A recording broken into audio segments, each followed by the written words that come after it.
Hola, muy buenos días a todos. Espero que se encuentren muy bien el día de hoy. Les doy la bienvenida a uno nuevamente a nuestros lives. Mi nombre es Julián Chica, me desempeño como ingeniero consultor PLM en nuestra empresa IAC y en nuestro centro de entrenamiento Academia. Y hoy vamos a hacer la primera de tres sesiones en las cuales vamos a estar trabajando acerca de elementos finitos con el software Autodesk Inventor. Entonces, en esta primera parte vamos a estar hablando sobre diferentes conceptos de elementos finitos y luego relacionándolos con el software de Inventor. Y pasaremos a una primera práctica. Eso es lo que pienso realizar el día de hoy. Em,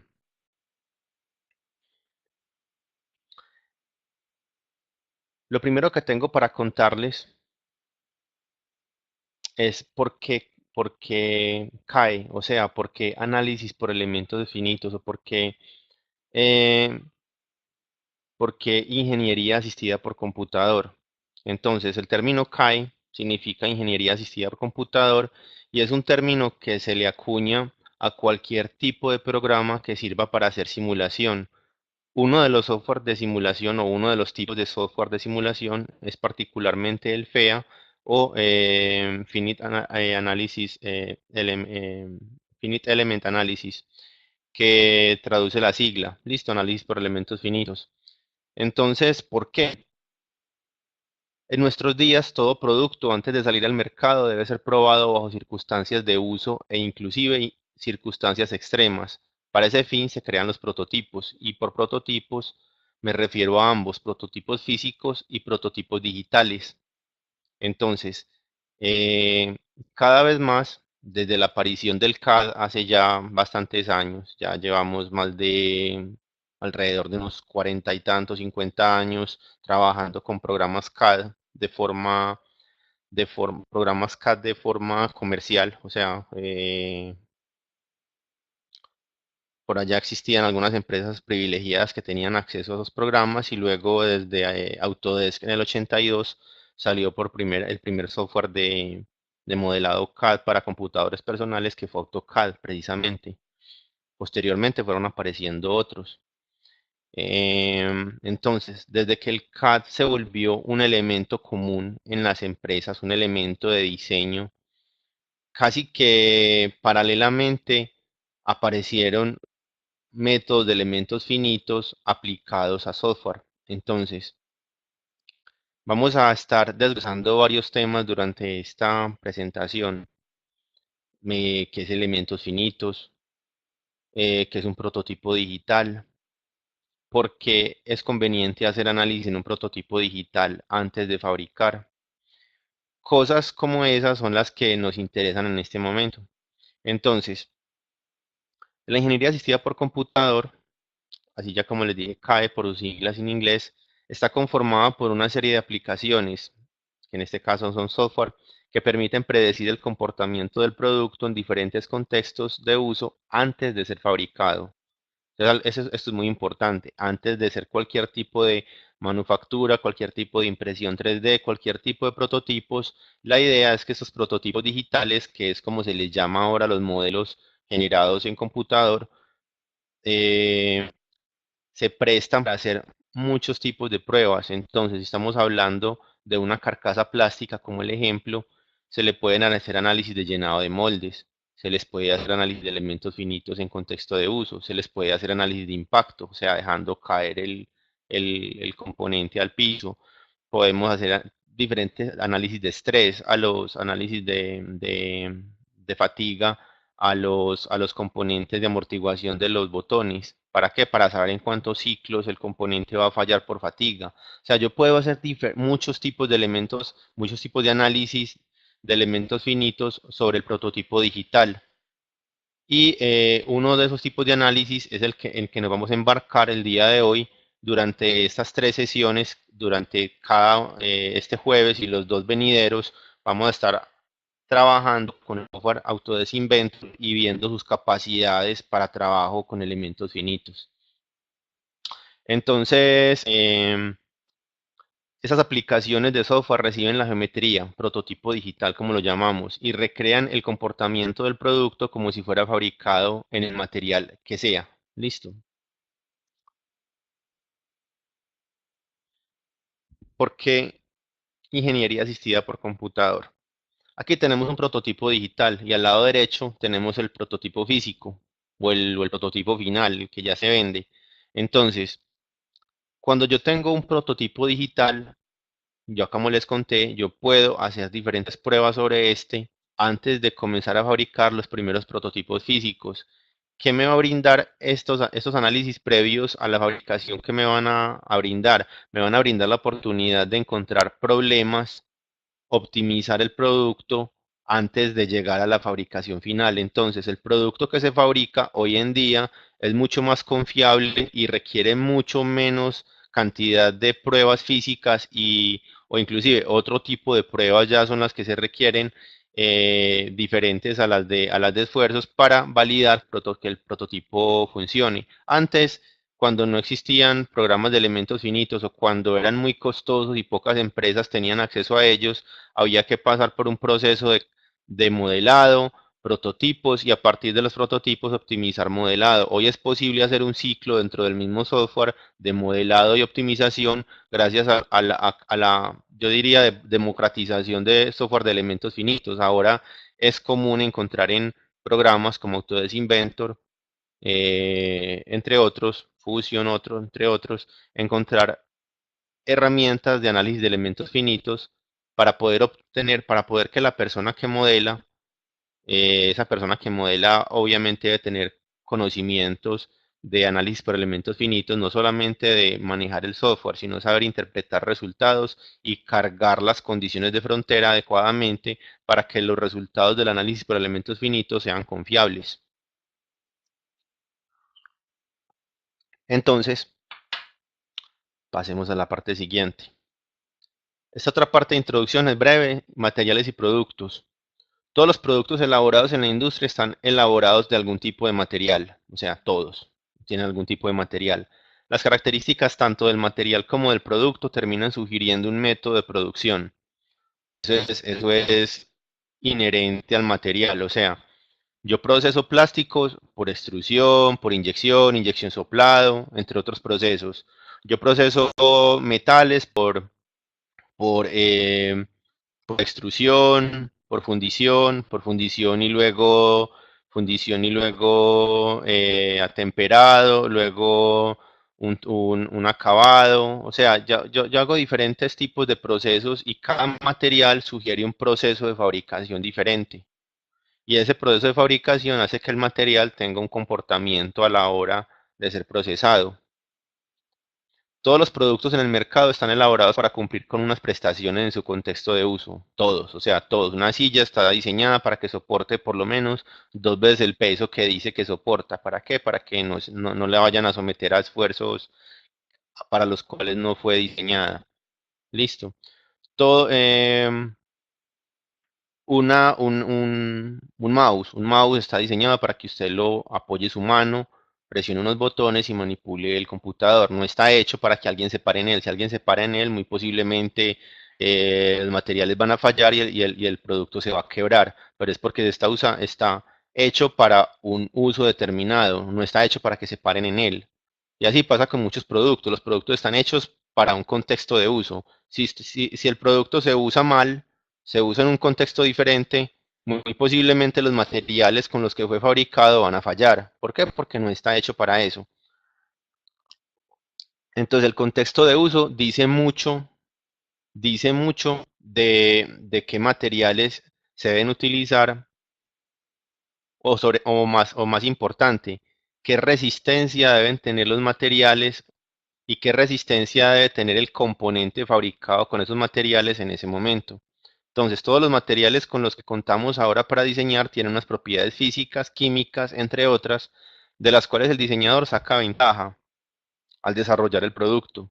Entonces, ¿a qué se dedican muchos de los diseñadores más conocidos en el mundo, diseñadores industriales? Se dedican a estar en comunión con las empresas que fabrican materiales, con DuPont, con 3M, con empresas de creadoras de metales y también empresas creadoras de máquinas de nuevos procesos para, con productos y con diseños quizás a veces extravagantes, mostrar las prestaciones de un nuevo material. Entonces muchos de los diseños más conocidos no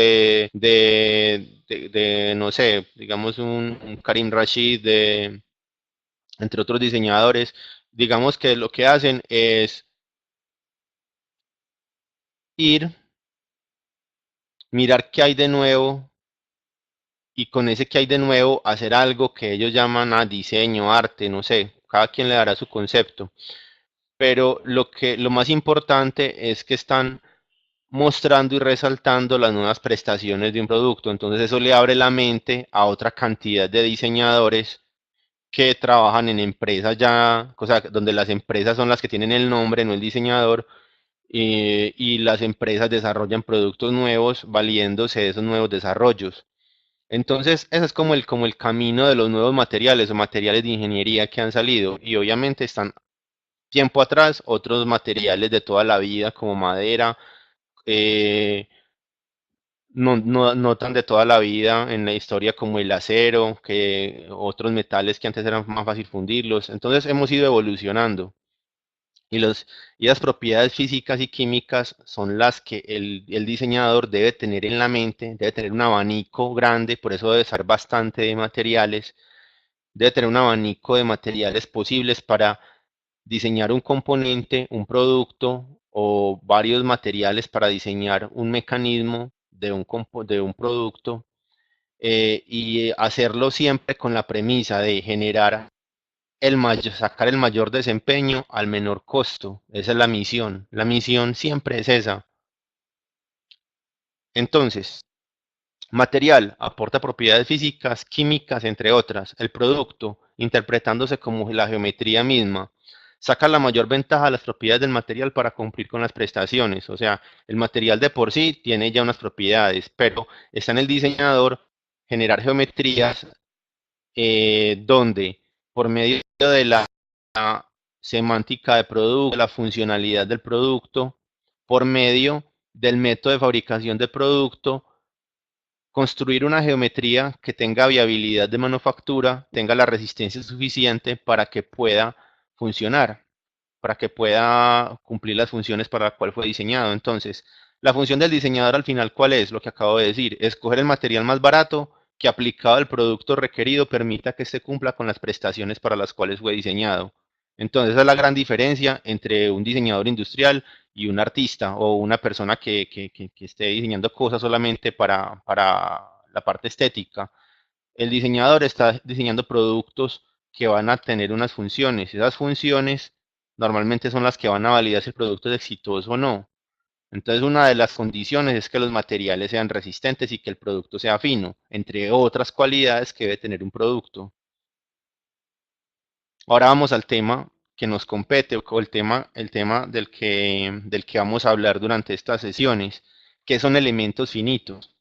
Esa pregunta es una pregunta que muchos de ustedes puede que ya la tengan súper contestada. Otros de ustedes puede que sea la primera vez que están haciendo una aproximación a elementos finitos. Entonces me voy con esas personas y voy a tratar de hacer una explicación lo más clara posible, lo más sencilla posible para que todos entendamos. Elementos finitos es un método de cálculo aplicado sobre prototipos digitales. Listo, entonces, en este momento, o sea, cuando estamos hablando ya de elementos finitos aplicados a software. Listo. Es un método de cálculo aplicado sobre prototipos digitales. ¿Qué se busca en elementos finitos? Lo que se busca es crear una subdivisión del modelo en una cantidad finita de polígonos o poliedros. Entonces, ¿qué se está pretendiendo? Se está pretendiendo tomar cualquier geometría, subdividirla en una cantidad de, en este caso, si estamos viendo la parte izquierda de la pantalla, donde está ese cubo y donde está ese componente, vemos que está subdividido en una cantidad finita de poliedros. Cuando estamos hablando de sólidos, el modelo se divide en poliedros, que son estos de acá arriba, los clásicos tetraedro, hexaedro, octaedro, decaedro y cosaedro, entre otros. Estos son poliedros. O puede también subdividirse en polígonos. triángulos, cuadrados, rectángulos. Esa subdivisión, cuando es en elementos poligonales, es cuando nosotros tenemos un producto, digamos una viga, que se puede simplificar por su perfil. Entonces digamos que tienen un perfil en I. Entonces ese perfil en I puede ser constante, o puede ser no, es constante durante una distancia. Entonces, yo puedo simplificar una viga en su elemento perfil y la distancia se entrega como un valor, como un dato. Entonces no hay que dibujar la línea ni siquiera. Entonces yo puedo hacer una simplificación de elementos finitos con una parte o con una sección o con un elemento formal simplificado cuando lo permite. Pero digamos que estamos hablando de este componente. Este componente no tiene una silueta constante en una distancia que me permita simplificarlo. Entonces, la única forma de probarlo o de analizarlo es analizando el sólido. Entonces, vuelvo a la explicación. Se crea una subdivisión del modelo en una cantidad finita de polígonos o en una cantidad finita de poliedros. Esa subdivisión la hace, ¿quién la permite? ¿Quién la hace? El software diseñado para hacer análisis de elementos finitos. Él se encarga de hacer la subdivisión de acuerdo a las condiciones de entrada que uno le entregue. Entonces yo quiero que me lo subdivida en tetraedros, quiero que me lo subdivida en hexaedros. Listo. Quiero que me los subdivida en octaedros. Entonces, esos elementos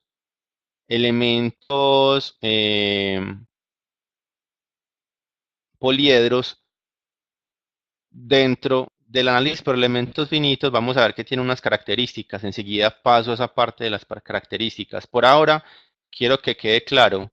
Elementos finitos es un método aplicado a prototipos digitales en la cual la idea es subdividir un sólido en una cantidad de elementos finitos. Entre más elementos pueda yo subdividir el sólido, el resultado del análisis va a ser más preciso o puede aproximarse a una precisión más alta. No quiere decir que uno con pocos elementos sea impreciso, no. Puede ser a veces con la cantidad de elementos justos para que los resultados sean confiables. Sobre la confiabilidad de los resultados vamos a estar hablando en la próxima sesión, donde toquemos temas de convergencia de resultados. Pero por ahora sigamos con lo que les estoy contando. Entonces, yo tengo un sólido en el cual yo tengo una subdivisión del sólido en elementos. Entonces aquí en esta gráfica que estoy mostrando en este momento, puedo ver que este elemento, que es una superficie, yo la puedo subdividir en elementos pequeñísimos o la puedo dividir en elementos más grandes. Entonces, ¿cuál es la finalidad de dividir esto en elementos, en diferentes poliedros que están adyacentes o están juntos unos con los otros? Al crear una subdivisión en una cantidad finita de polígonos, es posible entonces medir la reacción en cadena cuando se aplica una fuerza o presión sobre una zona del modelo y así predecir el comportamiento del componente. Entonces, si yo subdivido un sólido que es un cubo y lo subdivido en elementos, estos elementos se conocen como mallado, o sea, la subdivisión de la geometría original en elementos finitos, cada elemento es un poliedro, la subdivisión se conoce como mallado, toda esa geometría nueva compuesta por diferentes elementos que se asemejan a la forma del modelo original o son la forma del modelo original. Ahí hay algo de aproximación al dividirlo en elementos finitos. Entonces, dependiendo del conocimiento de quien configure el análisis, de la calidad del mallado y la precisión del software utilizado, será la confiabilidad de los resultados obtenidos. Entonces, no basta con tener un software de elementos finitos, hay que tener un profesional que sepa de análisis de elementos finitos para poder que cargue las condiciones de frontera como son para poder que los resultados sean confiables. La otra parte depende de la precisión del software, de eso hablamos más adelante, que es que tiene el software como herramienta para hacer análisis. De eso vamos a hablar un poquitico más adelante, ya les dije. Entonces, y en la otra parte es la calidad del mallado. Entonces yo puedo comenzar con un mallado simple o mallado, por digamos el estándar, y luego puedo refinar el mallado en áreas o zonas del modelo donde se presenten los esfuerzos. ¿Para qué? Para determinar ya con mayor exactitud en qué lugar del modelo, cómo se está propagando, cómo se están propagando los esfuerzos en esa zona del modelo. Entonces aquí podemos ver un ejemplo donde hay diferentes tipos de mallado con refinamiento. Entonces aquí hay un mallado general con refinamiento en el área donde está más crítica la situación, otro refinamiento y un refinamiento final como una especie de duplicación del mallado de acuerdo a las condiciones que estaban anteriormente en este. Entonces yo puedo ir refinando la malla buscando mayor precisión.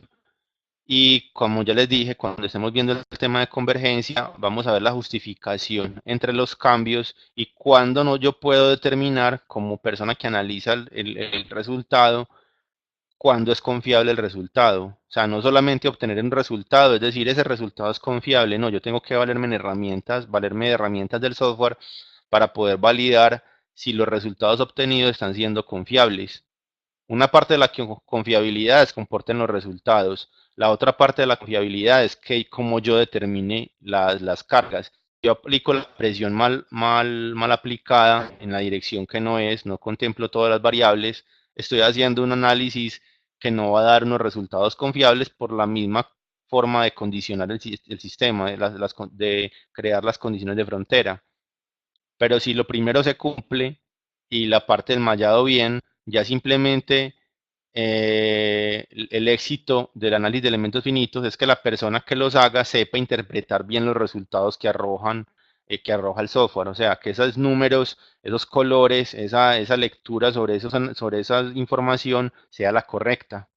Listo. Los desarrolladores de software de elementos finitos se preocupan por hacer que esas reacciones de los materiales sean lo más cercanas posibles a cómo se comportaría el material en la vida real. Porque ahora viene la otra parte, que es la parte más compleja, que inclusive yo desde mi conocimiento no alcanzo a comprender porque no he estado en la parte de desarrollo de software de elementos finitos. Que es decir, yo escojo este elemento, este tetraedro, y con este voy a mallar este material. ¿Por qué escogí este y no este otro? Entonces ya uno dice, las condiciones del material, de este material son isotrópicas, las de este material son unas condiciones de material que tiene moléculas con orientación en tal dirección. El material es un metal o es madera o es vidrio, entonces yo digo voy a mallar de esta manera o de esta otra. Eso es una parte y la otra es cómo se comportan esos elementos si yo el material que tengo asignado a ese modelo es madera, es acero, es plástico y cómo los resultados varían dependiendo del material que yo asigne. Y eso va a depender de la forma como esté programado ese tetraedro, ese poliedro para deformarse de acuerdo a los esfuerzos aplicados en el modelo. Entonces, hay una parte que yo entiendo cómo funciona, cómo la programen, no sé. Hay gente experta en la parte de materiales y de matemáticas y de programación que se encargan de hacer que esos resultados cada vez sean confiables. ¿Y cómo se hace? Eso tiene que ser mediante análisis físico, en probetas, probando materiales, tomando datos de deformación, tomando datos de comportamientos. Con esos datos de pruebas físicas alimentan los modelos matemáticos de los materiales que se utilizan en el software. Y así es como funciona el programa. Vamos ahora a otra parte, que son los elementos de mallado. Entonces, como les mencioné anteriormente, existen unos polígonos o poliedros en los que se subdivide una geometría. Esta subdivisión ya les conté que se conoce como mallado. Dependiendo de la geometría y su nivel de simplificación, es posible utilizar elementos 2D o 3D para su mallado. Ya también les conté algo de eso. Les conté que si se puede, como lo de la viga, si se puede simplificar, yo puedo utilizar un elemento 2D para mallar el papelito o la hojita, la tajadita que es la I, y aplicar la distancia de esa viga por una medida. Esa medida mide 3 metros, 4 metros. Listo. En el conocimiento del profesional en la elaboración de simulaciones de elementos finitos está la determinación de los elementos adecuados de mallado. Entonces también lo acabo de decir hace un momento. Aquí ya esos elementos tetraedro que yo mostraba acá, ya sí están más parecidos o ya están simplificados como los ve quien está escogiendo el elemento de mallado en un software de análisis por elementos finitos. Entonces, él dice, si está trabajando con elementos simplificados, él puede decir al elemento a mallar, puede ser un elemento triangular, rectangular, hay muchos más. O sea, aquí solamente hay una pequeña muestra, porque elementos de mallado hay muchos más. Entonces, dependiendo de lo que yo haga, puedo hacer eso. Entonces, inclusive la viga, yo puedo, hay elementos que no son ni siquiera son 2D, que ni siquiera son polígonos, sino que son líneas. Entonces yo puedo decir que en la línea que mide 6 metros, voy a hacer una subdivisión de 500 elementos lineales, que son rayitas. Y esos elementos lineales van a hacer de cuenta que están trabajando con un perfil tipo I. Entonces la I ni siquiera está dibujada, sino que es una línea. Y a esa línea se le asigna el perfil en L, en I, cuadrado, circular, como yo quiera, y va a ser las veces como si estuviera funcionando con ese tipo de perfil. Entonces, ese es otro tipo de mallado unidimensional, un tipo de mallado 2D solamente a partir de líneas. Listo. Entonces, los programas para elementos finitos funcionan con muchos tipos de elementos. Vamos ahora a Inventor. Entonces, ¿qué tenemos en Inventor para trabajar? Entonces, aquí hay una noticia buena y una noticia mala. La noticia buena es que es muy fácil de manejar. Yo no tengo que preocuparme por tantas cosas. En resumidas palabras, tengo que saber mucho menos de análisis de elementos finitos de lo que de pronto se están imaginando que deben saber, aunque es bueno que lo sepan, porque eso da más criterio a la hora de leer resultados y de examinar si el resultado es confiable o no. Pero Autodesk Inventor cuenta con una herramienta de simulación que funciona únicamente sobre componentes sólidos. Entonces, cuando nos metemos al entorno de simulación de elementos finitos en Inventor, ustedes no pueden meter elementos simplificados, líneas, no pueden meter papelitos, o sea, no pueden meter siluetas, no. El análisis se hace sobre el sólido que esté modelado. Listo. Hay una excepción únicamente, que es el análisis sobre esqueletos creados con Frame Generator. Les han trabajado con creación de estructuras, pueden someter la estructura en líneas a un mundo o un entorno de simulación que no es el mismo de Inventor, el mismo de análisis de elementos finitos, sino que es otro que funciona con otras condiciones que permite hacer análisis sobre la estructura simulando el perfil. Pero funciona aparte, listo. De ese podemos trabajar, podríamos hacer una pequeña reseña en la tercera sesión. Entonces, volvamos al método normal de elementos finitos de Inventor. Entonces ya saben que hay dos. Pues ya saben que ya les conté ahí que hay dos motores de elementos finitos metidos dentro de Inventor. Uno que funciona con todo tipo de sólidos y otro que funciona solamente y exclusivamente con estructuras lineales de Frame Generator. Listo. Creadas con Frame Generator. Bueno, volvamos ahora a la parte del motor de elementos normal de Inventor. Autodesk Inventor cuenta con una herramienta de simulación que funciona solamente sobre componentes sólidos. Listo, entonces que quede claro eso. Los elementos que utiliza para enmallados son dos: tetraedro de 4 nodos y tetraedro de 10 nodos. O sea, yo no tengo en Inventor la opción de escoger el elemento de mallado con el que voy a mallar. O sea, no tengo opción. O sea, Inventor no tiene una opción donde dice cuál elemento quiere utilizar. Ni siquiera entre los dos que utiliza puedo escoger.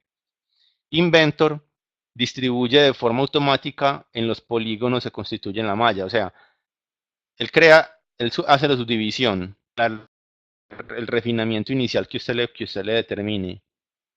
Y en esa subdivisión él pone aleatoriamente no es aleatorio porque no es totalmente aleatorio, sino que él, dependiendo de la geometría de la forma, él asigna elementos de 4 nodos y de 10 nodos. ¿Listo? Entonces estos elementos, la diferencia de un elemento lineal a un elemento cuadrático, que son estos, es que tienen nodos en los puntos medios, lo que va a permitir que la deformación de esta se curve, mientras que este no. Lo que permite es una precisión mayor en el análisis. Inventor lo que hace es distribuir, dependiendo de la geometría misma, los tipos de nodos con los que cuenta. Nosotros los vemos, no los vemos. O sea, nosotros hicimos la subdivisión así en poligonitos, en poliedros pequeñitos o poliedros más grandes, pero nosotros no podemos determinar, ve, este es uno de 4 nodos, ve, este es uno de 10 nodos, no, nunca, no lo sabemos ni nunca lo sabremos. Pero estos son los que cuenta con los que cuenta Inventor. Otros programas más avanzados, listo, y Autodesk cuenta con programas más avanzados como Nastran in CAD, por ejemplo. En ellos uno puede, sí puede escoger elementos de mallado, sí puede ir un poco más allá en la configuración inicial del tipo de elemento con el que deseo hacer el análisis. Y puedo llegar a a una posibilidad de análisis diferentes inclusive. Volvamos a Inventor. Entonces, con esto es con lo que contamos en Inventor. Listo. Entonces, esta es la parte teórica, por decirlo de alguna manera, de esta primera sesión. Ahora vamos a la parte práctica, ¿vale? A Inventor. Y en Inventor, entonces tenemos una llave. A esta llave le voy a hacer un análisis por elementos finito, simple, donde la, la premisa o mi objetivo es que comprendamos cómo, o sea, cuál es la secuencia y orden de creación de un análisis por elementos finitos, que se debe tener en cuenta. Entonces, lo primero, tener una geometría, ya la tenemos. Segundo, verificar si la parte tiene un material asignado. Si la parte no tiene un material asignado, yo se lo puedo asignar ya o puedo prestarle un material dentro del análisis, o sea, asignárselo, digamos, de mentiritas, o sea, aunque se les llama asignación de verdad, digamos que se lo podemos asignar solamente a nivel del análisis o se lo podemos asignar de una vez al componente. Listo. Lo tercero es meternos al ambiente de análisis. Entonces, yo voy a verificar qué material tiene este componente antes de comenzar. Entonces me voy a sus propiedades y aquí en física le voy a dar clic en update y me dice que tengo un acero de alta resistencia de baja aleación. Listo.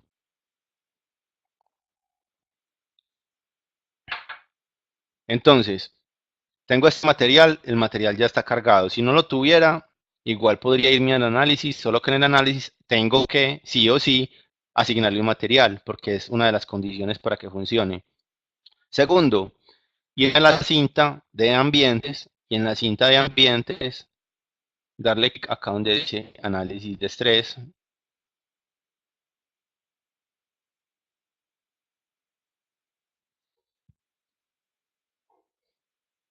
Este análisis ya ha sido creado previamente, o sea, si no lo que haría sería crear un nuevo estudio. Pero aquí ya hay un análisis creado, pero está solamente creado, o sea, no se le ha hecho absolutamente nada, está en ceros. En este análisis, miren, todas las condiciones las podemos ver de dos formas. Verlas aquí de izquierda a derecha, en los diferentes paneles que están en los paneles de herramientas, o verla acá en las condiciones de la simulación. Ustedes van a darse cuenta que hay una parte homóloga entre lo que yo veo acá, restricciones, cargas, perdón, estos son restricciones también, o sea, que se mueve y que se fija. Y esta parte aquí de Prepare tengo la posibilidad de hacer un análisis simulado de cara de superficie media o equidistante. Listo, son otro tipo de análisis. Pero entonces pasamos aquí. Material, este aquí me lo brinco. Restricciones, cargas, Aquí no tenemos nada de superficies de contacto. Esto va a funcionar cuando yo tenga ensambles. Cuando yo tengo ensambles y voy a hacer análisis sobre ensambles, yo debo definir cómo es el contacto entre los componentes, si es deslizante, si es rígido, o sea, si están pegados, cosas de ese tipo. Aquí no tengo esa misión por hacer. Luego, esa parte de contactos, que es la que está acá, y viene después la parte de la malla. Si yo en Inventor es tan rápido o fácil que si quiero yo no trabajo la malla, sino que le digo al malla automáticamente. Es más, no tengo que crear la malla antes. Cuando le digo simular, si no hay malla creada, él la crea al paso. Entonces, trabajar con el simulador de Inventor es realmente fácil, y para quien está introduciéndose en la parte de elementos finitos es más que suficiente para comenzar a trabajar. Si le queda gustando, ya si hay programas con más condiciones donde se pueden controlar muchas más cosas antes de hacer el análisis. Ahora vamos a pasar, después del análisis, viene la parte de análisis de resultados, viene la parte de cómo manipulo yo los colores y despliegue de la información, cómo pongo más medidores sobre la pieza que está siendo simulada para ver información que yo desee, cómo crear reportes, y algo muy importante, si yo quiero revisar, son la configuración total de todo el ambiente de simulación antes de comenzar a trabajar. Entonces, aquí a mirar, no, esto no,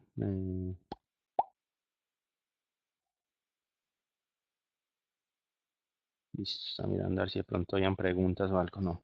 Listo, entonces por acá tenemos entonces esta pieza. En esta pieza lo primero que uno debe mirar es todas las operaciones las tengo disponibles. Hay operaciones que yo, si quiero, no las pongo a participar en la simulación. ¿Por qué? Porque no es relevante si están o no están. Entonces digamos, por ejemplo, que el letrero no es relevante. No lo voy a considerar dentro de la simulación. Entonces voy a darle clic botón derecho y lo voy a excluir de la simulación.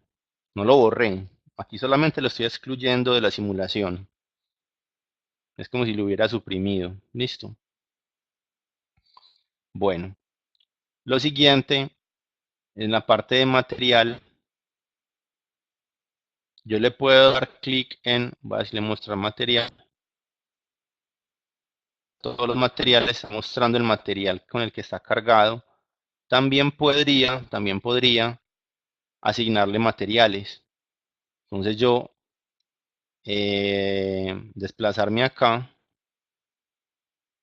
a la parte de materiales, y aquí en materiales buscar un material diferente. Entonces aquí en el material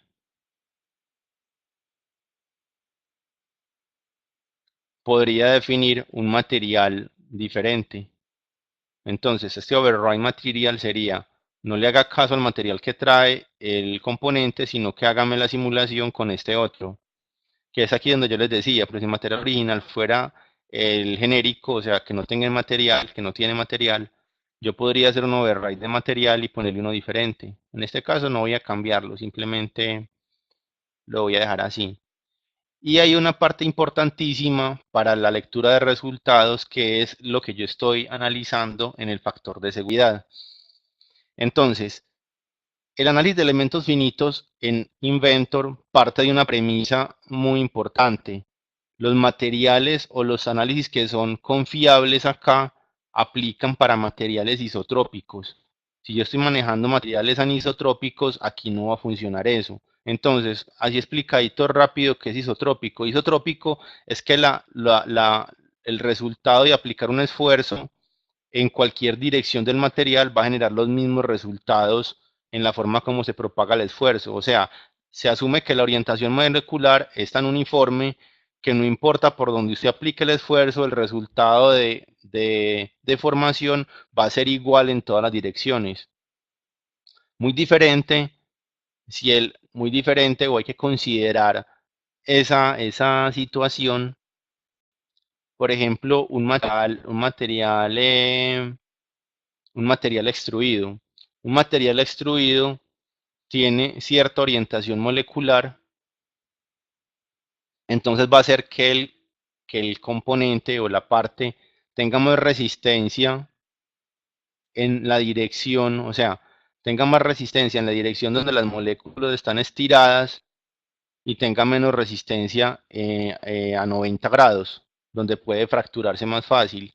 Entonces, dependiendo de eso, yo tengo que determinar primero todo lo que les acabo de los ejemplos que les acabo de dar sobre metales, plásticos, son materiales que son dúctiles. Esos materiales que son dúctiles se analizan bajo la premisa de máximo esfuerzo de fluencia, o sea, el máximo esfuerzo de fluencia es cuando el material pasa de un punto donde la deformación ya no retorna a su forma original. Entonces yo puedo algo de plástico medio doblarlo y lo suelto y él vuelve a su posición original. Pero si lo doblo más de cierta parte, él ya queda doblado. Entonces ahí superó su máximo esfuerzo de fluencia. Entonces ya el material pierde sus propiedades originales. Entonces eso es lo que se analiza acá. Lo mismo pasa con el metal, también es un material dúctil. Cuando yo cambio el factor de esfuerzo a último esfuerzo de tensión, yo lo paso acá cuando estoy analizando materiales que son frágiles. Materiales frágiles son materiales que en lugar de deformarse se parten. Ponga como ejemplo cerámica, vidrio. Todos los materiales cerámicos son materiales que se analizan bajo la óptica de último esfuerzo de tensión, porque la zona de ductilidad no la tiene prácticamente, o sea, no se deforma, sino que en lugar, cuando recibe la presión suficiente, en lugar de deformarse, el parte. Entonces, ese es la premisa con la que se analiza el factor de seguridad. Entonces, en la parte de material es importante que haya material y dependiendo del material a utilizar, definir si estoy analizando el factor de seguridad con último esfuerzo de fluencia o con último esfuerzo de tensión. Listo. Después de que yo determino con cuál voy a trabajar, entonces aquí estoy con un metal, entonces este es el que me sirve. Y volviéndolo a conectar con primero que dije antes de lo de fuerza de fluencia, los materiales se asumen isotrópicos. Entonces, cuando haya orientación molecular, hay que tener en cuenta en las propiedades del material ese último esfuerzo de fluencia que yo estoy cargando en el material, si estoy, porque yo los puedo personalizar los materiales para que tengan unos valores de acuerdo a cómo yo lo estoy utilizando, sea el esfuerzo de la molécula orientada, no de la molécula no orientada. Entonces, estamos hablando de una inyección de plástico, estamos hablando de las moléculas que están más cerquitas a la cara superficial, que son las que quedan orientadas, las que le dan resistencia al producto. Por eso un plástico, por eso una parte plástica, si es por inyección, no importa si mide 8 milímetros de grosor o mide 2 milímetros, tiene la misma resistencia porque las moléculas del plástico que le dan la resistencia son las más cercanas a la superficie. El resto de adentro quedan desorientadas, quedan frágiles, entonces pueden partir fácil. Entonces lo que le da, por eso es que no más grueso quiere decir más fuerte. Por eso las partes plásticas prefieren hacerlas delgadas, que todo el plástico que se utilice quede orientado, quede resistente y más bien se le ponen venas de refuerzo y cosas de esas. Primero, porque la inyección es así, pues el proceso tiene que ser así porque para que no queden ni rechupes, ni partes, ni troncos de plástico que no están aportando nada a la forma. Y segundo, porque o sea, el mismo proceso obliga a que los tiempos de enfriado, todo eso, pues sean óptimos para poder inyectar más en menos tiempo. Listo. Entonces, y también los procesos de metales también pasa lo mismo. Si es una extrusión, las moléculas quedan. Ahí sí funciona más diferente porque ya no son las más externas, sino que también hay como un porcentaje mayor en procesos de extrusión. No hay inyección de metales, hay algo, procesos parecidos, pero no es propiamente inyección, sino que ya son otro tipo de procesos. Y la orientación molecular en los metales se le puede dar también con procesos térmicos y procesos químicos. Entonces ahí juegan más factores. Bueno, volviendo aquí a la pieza que tenemos. En esta pieza ya tenemos un material definido. Ahora vamos a definir las restricciones.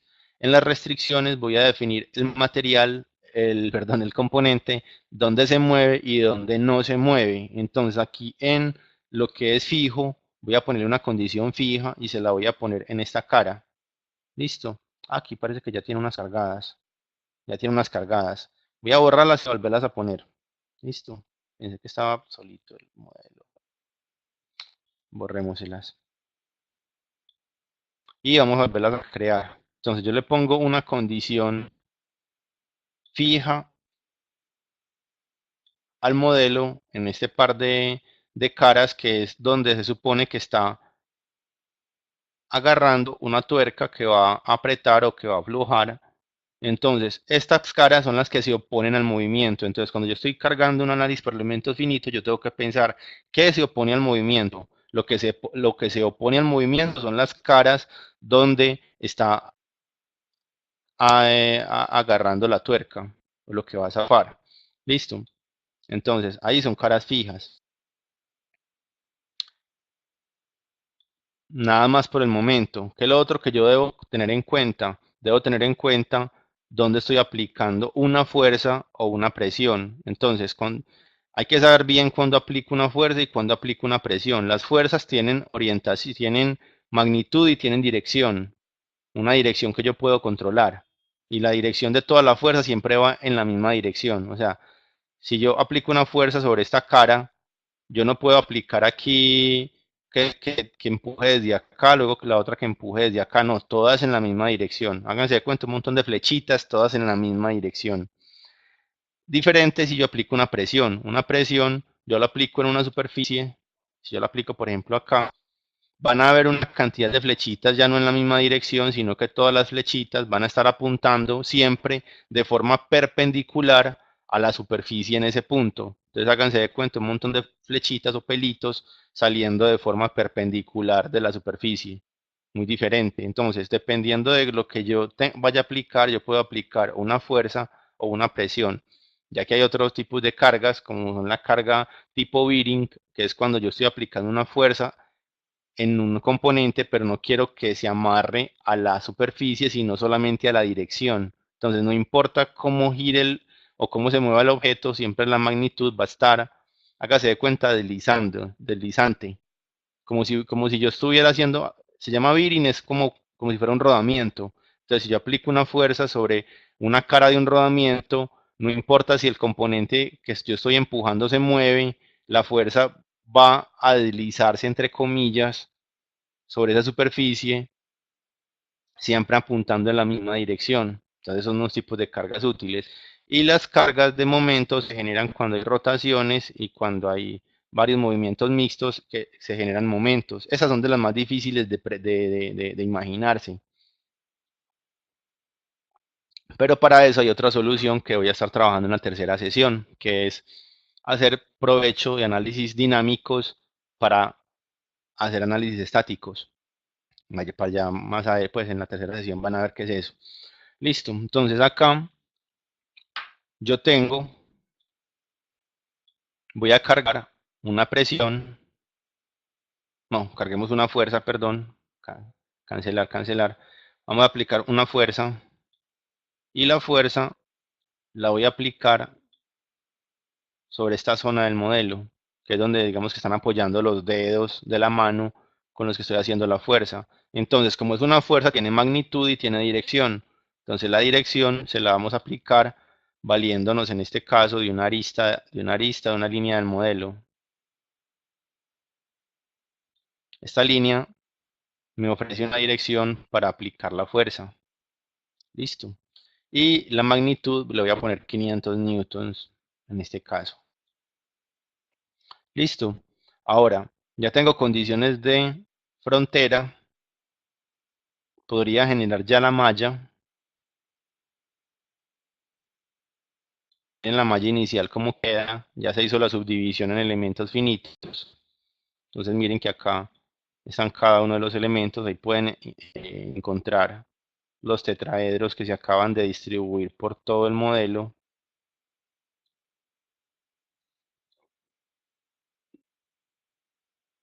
Y podemos correr la simulación. En la simulación, yo la voy a correr.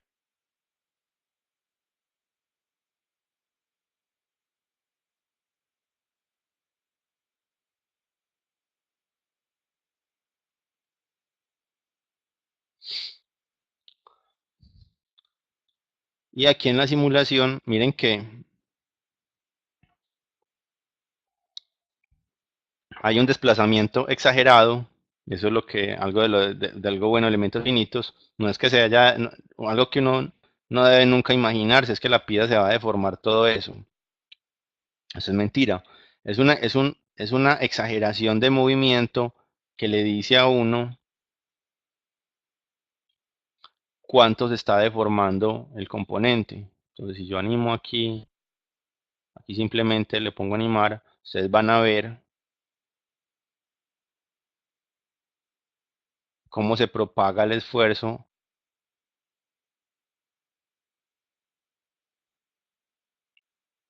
esfuerzos de compresión y de tensión que se están generando en el modelo. Listo. La primera gráfica que me arroja la primera gráfica de resultados que me arroja un análisis es esta gráfica von Mises. Esta gráfica von Mises es una especie de promedio entre análisis de esfuerzo de tensión y compresión y me dice las zonas donde, donde están los valores máximos de tensión en el elemento que estoy analizando. Entonces, esta gráfica, algo que se tienen que sacar de la cabeza es que lo azul es bueno y lo rojo es malo. Nada de eso. Lo que dice que si es bueno o malo es el máximo valor que está dando acá. Si ese máximo valor no supera el máximo esfuerzo de fluencia del componente, no pasa nada, el componente está dentro de parámetros. Entonces el rojo no quiere decir malo, es lo primero que uno debe sacarse de la cabeza. Los colores no dicen nada, los colores le dan a usted una proporción de propagación, pero no le dicen a usted qué es bueno y qué es malo. Listo. Em, Simplemente lo que está diciendo es que dentro de la escala de esfuerzos encontrados hay una mínima de casi cero y hay una máxima de 402.3 megapascales, que es la unidad en la que se mide el esfuerzo. Entonces, me está diciendo que en estos lugares, que aquí hay unos lugares donde está presentando un máximo esfuerzo. Entonces,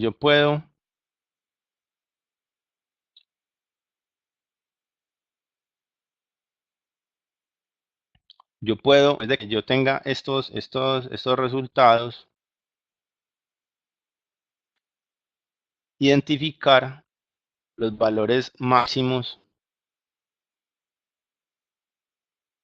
y los valores mínimos que están siendo resultado, se entregan como resultado de este análisis. Listo.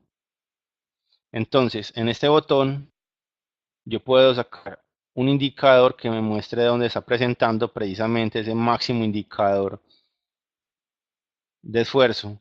Y el del menor, pues también me lo saca, pero pues no es relevante. En este caso, pues ese no me interesa para nada. Listo.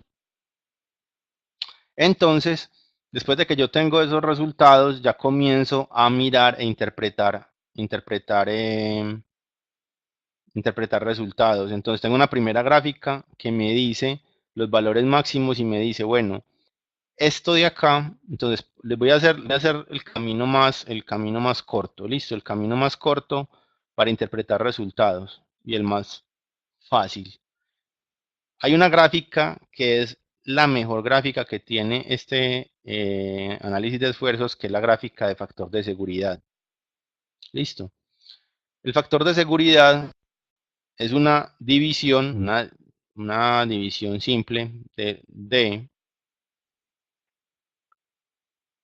el máximo esfuerzo encontrado sobre el máximo esfuerzo de fluencia del material utilizado. Entonces, ese factor, ese numerito que me da, va a estar entre 0 y 1 si el máximo esfuerzo está superando el máximo esfuerzo de fluencia y sobre 1 si por el contrario el esfuerzo está superando el máximo esfuerzo de fluencia del material, o sea, el material está cumpliendo para lo que fue diseñado. Entonces aquí me dice que hay unas zonas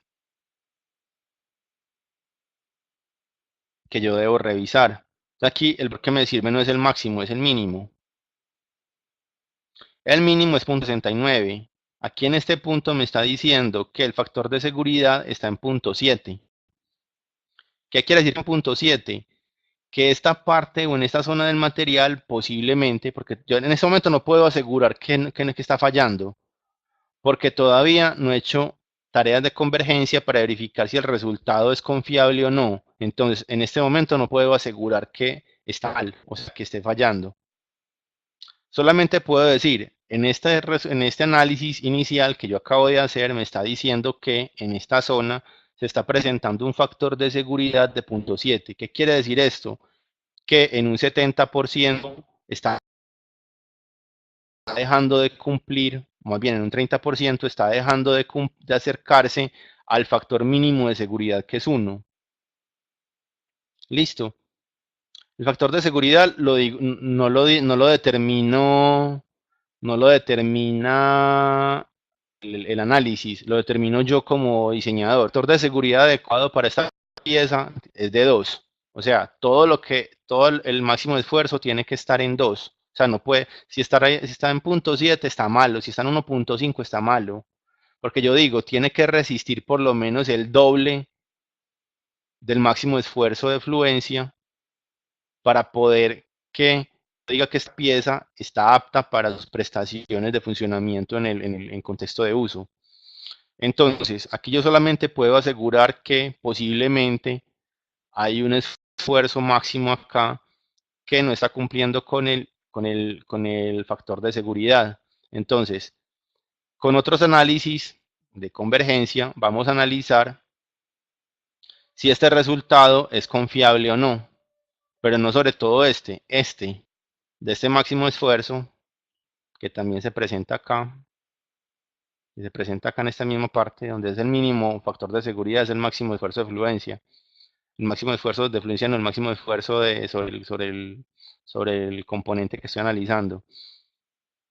Entonces, verificar si este valor, si es real o puede ser un error. Cuando son errores, yo les voy a explicar en otra sesión cuáles son los posibles errores que pueden llevar a que el análisis no sea confiable.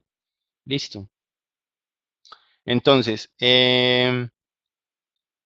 algo importante también para realizar la sesión de hoy es este desplazamiento. Esta gráfica de desplazamiento, entonces miremos acá, desplazamiento en Y, me interesa. El desplazamiento en Y máximo es de 0.51 milímetros, lo cual dibuja y lo que yo les decía, este movimiento es exagerado. El movimiento real que se desplaza en promedio en la superficie donde se aplica el esfuerzo es de 0.51 milímetros, o sea, ni medio alcanza a percibir, o sea, se desplaza la pieza 0.5 milímetros. Listo. Entonces, ese es el desplazamiento real. También le ayuda a usted para saber cuánto se está deformando la pieza en términos de desplazamiento. Eso analizando mecanismos es importantísimo, porque un desplazamiento propagado por más piezas puede ser un desplazamiento considerable y puede hacer que una pieza roce o choque con otra. Es importante. Entonces, em, esto es lo que quería contarles el día de hoy. Entonces, las secciones del próximo jueves vamos a estar hablando sobre convergencia de resultados, o sea, que los resultados sean confiables. Y en la sesión 3 el tema principal va a ser tomar datos de un análisis dinámico para hacer un análisis de elementos finitos. En términos generales, obviamente van a haber más cosas que les voy a contar, así como en esta era una introducción, pues hay una cantidad de cosas importantes que les conté. Espero que les haya gustado bastante la sesión de hoy y espero verlos por acá el próximo jueves. Listo.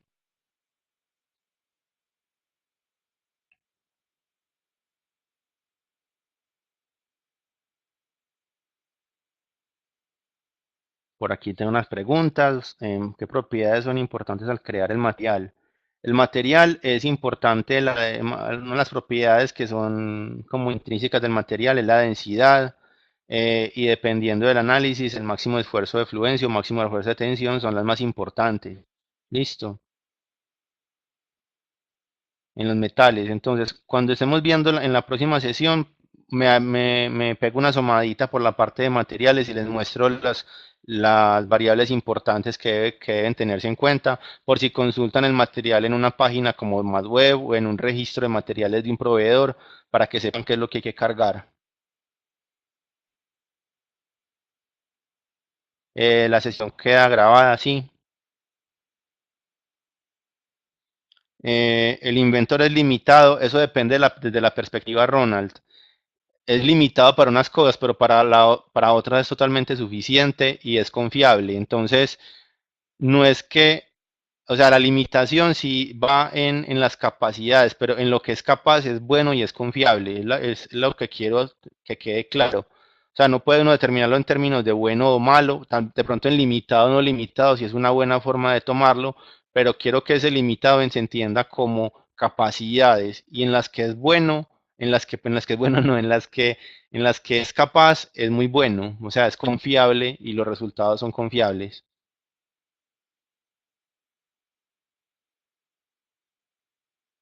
El análisis por nodos lo vamos a ver. No creo que lo vayamos a. Análisis por nodos. No, no, no, eso no está dentro de lo que vamos a ver en estas tres sesiones. Superficies, conchas. No, tampoco. Eso no lo vamos a revisar. Como les digo, vamos a estar analizando análisis de convergencia para determinar si el resultado es confiable o no. Vamos a hacer uno o dos ejercicios con base en esa premisa para validar, de pronto ya en un análisis un poco más complejo. Y vamos, en la tercera sesión, vamos a estar trabajando a partir de análisis de dinámicos, donde las condiciones de entrada no las voy a dar yo, sino que las va a dar el análisis dinámico. Entonces, si yo imprimo velocidades, aceleraciones en un componente, en un sistema más bien, puedo tomar datos de entrada en puntos máximos de esfuerzo, en puntos máximos de aceleración, donde el esfuerzo va a ser máximo, y tomar esos resultados y con esos crear un análisis de elementos finitos, lo cual va a hacer que las condiciones de entrada sean mucho más confiables. Ronald, el inventor es para superficies y conchas. Sí y no, yo puedo hacer una simplificación de superficies medias, pero no es lo más, o sea, es muy automático, no es controlable. Entonces, mi respuesta en términos generales sería no, pero yo puedo hacer algo que se analice como tal. Entonces, la respuesta como total sería no, no es para eso. ¿Se puede analizar por sí, fuerzas por sismo y viento? No,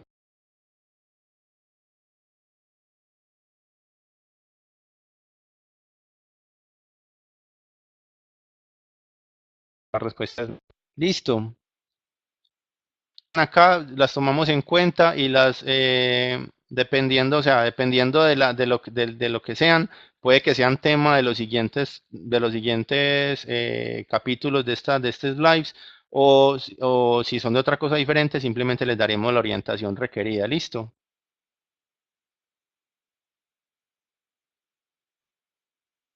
Sí, Leonardo, la última que te contesto. Dependiendo, o sea, dependiendo de la estructura. Hay estructuras que son como, no sé, situaciones de estructuras para albergar una bomba, albergar un tanque, que se pueden trabajar en Inventor, en simulación de Inventor. Hay otras que definitivamente por su magnitud y por su posibilidad de simplificación en líneas y en perfiles, es más conveniente hacerlas en otro tipo de programas, donde se puede llegar a un buen resultado con un análisis que cargue mucho menos en el motor de análisis. Listo. Materiales no isotrópicos se pueden, o sea, como les dije, materiales orientados se pueden hasta cierta parte, si yo cargo bien el material, puedo saber que los resultados que me dan en la dirección indicada que el material deforma son confiables, los que me dan en otra dirección diferente a la orientación del material, yo tengo que saber que no son tan reales. Entonces en mi interpretación está la solución. Listo. En el próximo capítulo, Andrés, vamos a estar viendo lo de cómo saber si la malla está bien o no con los análisis de convergencia. Vale. Bueno, muchas gracias a todos. Buen día. Me gusta mucho que hayan participado a lo último con todas las preguntas. Los espero en la próxima, ¿vale? Que estén muy bien.